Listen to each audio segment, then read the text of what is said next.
How did you get to a place where you were able to share your gifts and messages? God, I hope I do.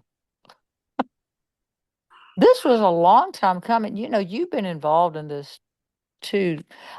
When I think about the first podcast we did, I didn't know what to do. I'm sitting there smiling, trying to be spiritual. I didn't know what to do. I'm like, what the hell am I supposed to do here? And Spirit's like, just talk. I'm like, about what? So I like to think that I am the kind of person that enjoys other people.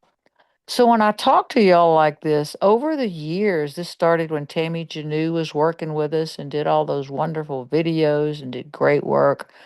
The three of us were sitting there on a podcast, and I thought, I don't have a snowball's chance in hell of saying anything real. I don't know who or what I am.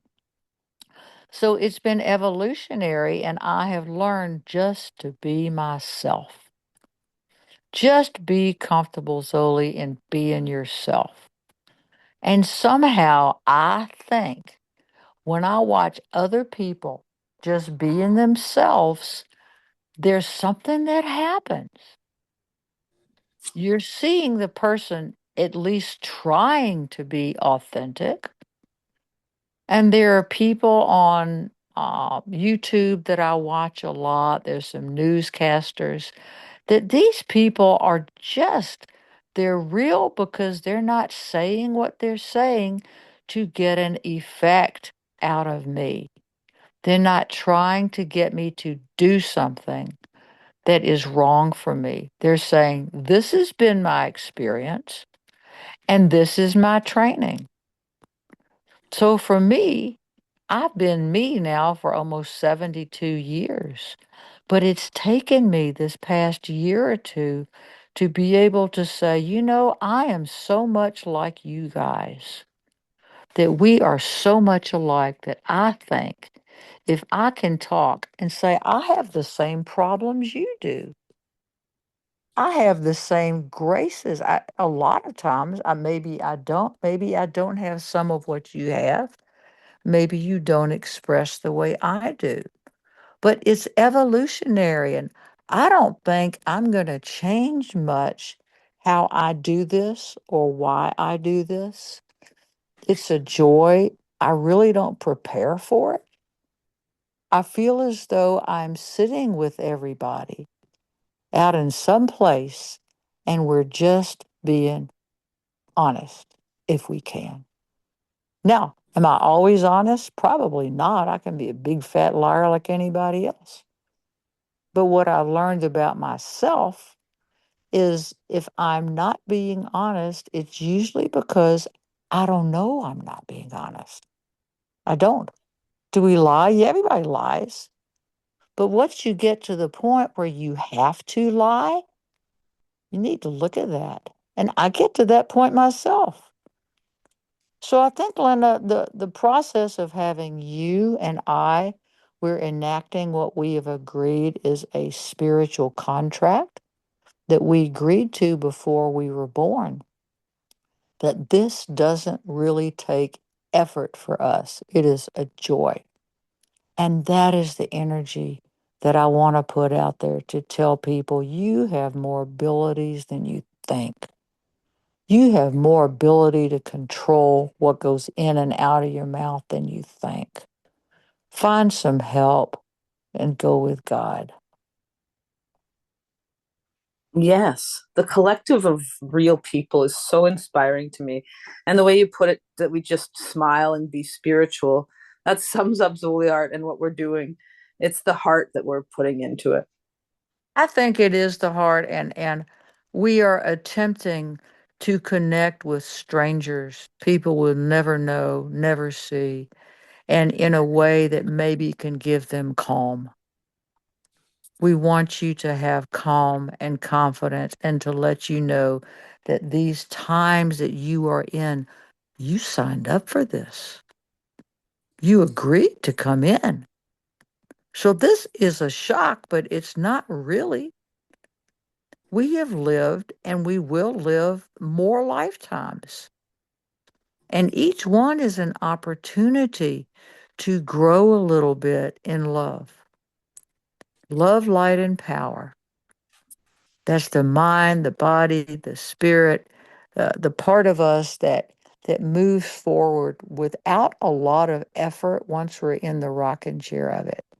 But to get going, that is what we're trying to do every day in different areas. We want to get going in areas that we have avoided. And that can be very hard. It can be very hard, and I'm grateful for our conversations and the hope that I get, the reminder, because life gets messy. It's supposed to be messy. How can it not? And think of the difference now. I mean, I grew up in the 1950s in Alabama. We had a phone on the wall. You know, if you talk about what's going on in Italy, it's like, where'd you see that? Well, it was in the paper today. Or Walter Cronkite talked about it. That's the only connection you had, or somebody coming back from a trip. So we were made to be in a different time. And now we're made to be in this time. There are some magnificent things coming. What AI is going to do and what these scientific advances are going to do is heal most diseases. The red light therapy, the laser therapies, these things that are available, the opportunity to sit in your jammies and talk to somebody on the internet, to be able to see them if you're in Saskatchewan and they're in Tibet. Isn't that a miracle? It really It is. it really is, and we take this for granted. And then we get upset that we're not doing more, we don't have more. It's all about the more because we're told we're not enough. And I'm telling you, you don't have to be a super person. You just have to be yourself, and that is enough. Yeah, people need to hear that on repeat because we're told the opposite in all the advertising and in all the media and in school and our families. You're not enough. You have to be this, this, or this. Well, yeah, with the advertising is to sell you something. I mean, I've mentioned this before, but it cracks me up on YouTube, and I love YouTube. I look at so much on there. Every day there's a new prognosticator saying, if it's February 1st, they'll say by February 15th, this is going to happen. If you don't do this, this will happen to you. What? No, I'm not clicking on that. I know what they're doing. They want attention. They want attention and they lie. You are lying to people. And let me tell you what it does to you.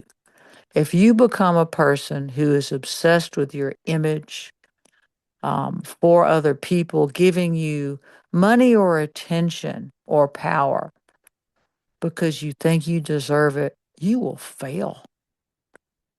You will become miserable within yourself. You will rot inside. And you can see that happening with people. You can see that self-destruction. How many TV movies are out there about this wonderful executive? Now he gets hired by a bigger company, and now the archetype is now you become impossible to live with. You're greedy and avaricious. You do nothing for anybody else. That's a very Scrooge-like archetype, but that also is out there. But what you watch, you engage in, but you have to detach from that at a certain point. So if you are lying in any way to get your message across, it'll die because hate has a beginning, a middle, and an end. Love does not.